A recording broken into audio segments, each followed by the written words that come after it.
Are you a millennial or Gen Z struggling with debt? Does the thought of your financial future leave you in cold sweat? It's a common problem, folks. Many young adults are grappling with debt, largely due to student loans, credit cards, and a lack of financial literacy. It's an uphill battle, but not a unique one. So take heart, you're not alone in this struggle. And guess what? Today we're going to delve into practical solutions for managing and reducing your debt. The first step to managing your debt is understanding it. Now, this might sound simple, but it's surprisingly easy to lose track of how much you owe, especially if you have multiple sources of debt. I'm Darius, and welcome to Personal Finance Insights, where we help you make sense of your money. Remember, our content is for learning only, so talk to a money expert before deciding. If you have not already, subscribe to our channel for a journey to financial freedom. You need to be aware of exactly how much you owe, and to whom. But it's not just about the total amount. You also need to know the interest rates on each of your debts. Some might be low, others might be astronomically high. It's these high-interest debts that can really dig you into a hole if you're not careful. And don't forget about the repayment terms. Are you on a fixed schedule? Or can you pay back more when you have extra cash? Understanding these terms can help you strategize your repayments. There are online tools and apps that can help you keep track of all this. They can consolidate your debt information into one place, making it easier to manage. Remember, knowledge is power. So, understand your debt before moving to tackle it. Now that you know what you owe, it's time to create a budget. Creating a budget is not about restricting what you can spend. It's about opening your eyes to what you are spending, so you can start to control it.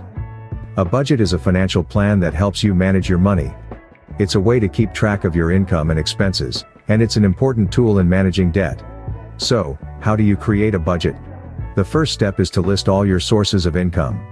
This could include your salary, any side jobs, or passive income streams. Be sure to include everything. Every bit counts. Next, list out all your expenses. Start with your fixed costs, things like rent or mortgage payments, utility bills, and car payments. Then move on to variable costs.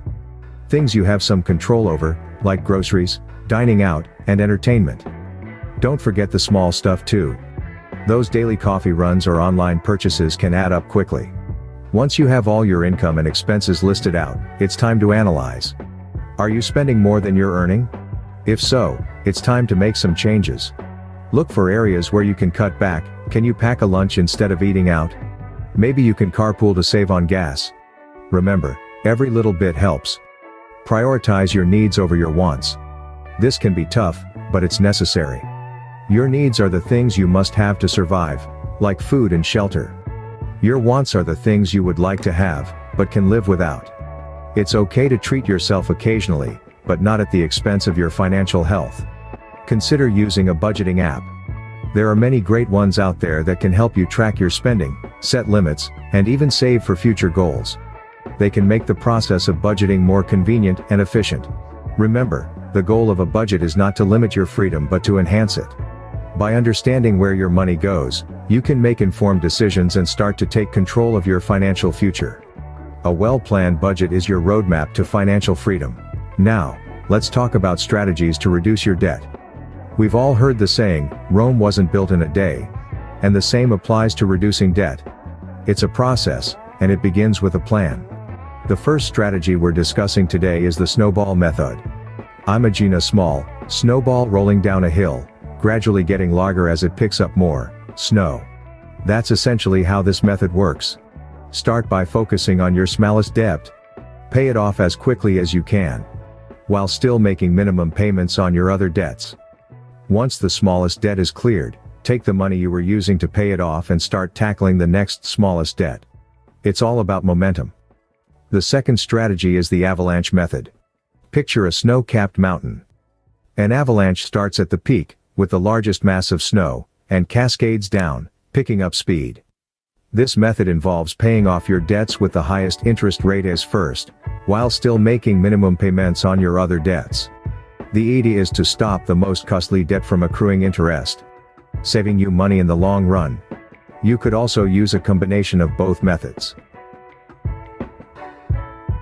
Perhaps you start with the snowball method to gain some momentum and psychological wins, and then switch to the avalanche method to tackle those high-interest debts.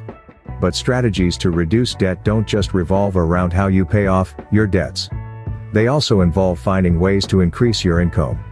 Could you take on a part-time job or freelance work? Do you have unused items around your home that you could sell? Every little bit helps. Remember, reducing debt is not about quick fixes, it's about consistency, patience, and discipline. It's about making small changes that will have a big impact over time. It's about understanding that every journey starts with a single step. Or in this case, a single payment. So, choose a strategy that works best for you, and stick to it. You've got this. Let's make that debt mountain into a molehill. So we've talked about understanding your debt, creating a budget, and strategies to reduce your debt. Let's take a moment to revisit these vital points. First, understanding your debt is the foundation. You need to know what you owe, to whom you owe it, and the terms of your repayment. It's not something to be afraid of, but rather to face head-on. Next, we discussed creating a budget. A well-structured budget is your financial roadmap. It helps you allocate funds to where they're needed most and keeps you from overspending. It's like a personal finance GPS, guiding you towards your financial goals. And finally, we touched on strategies to reduce your debt. Whether it's the snowball method, where you tackle smaller debts first, or the avalanche method, where you focus on higher interest debts. The key is to find what works best for you. There's no one-size-fits-all solution, and that's okay. Remember, this journey requires patience and consistency. It's not a sprint, but a marathon. It's about making small, consistent strides towards being debt-free.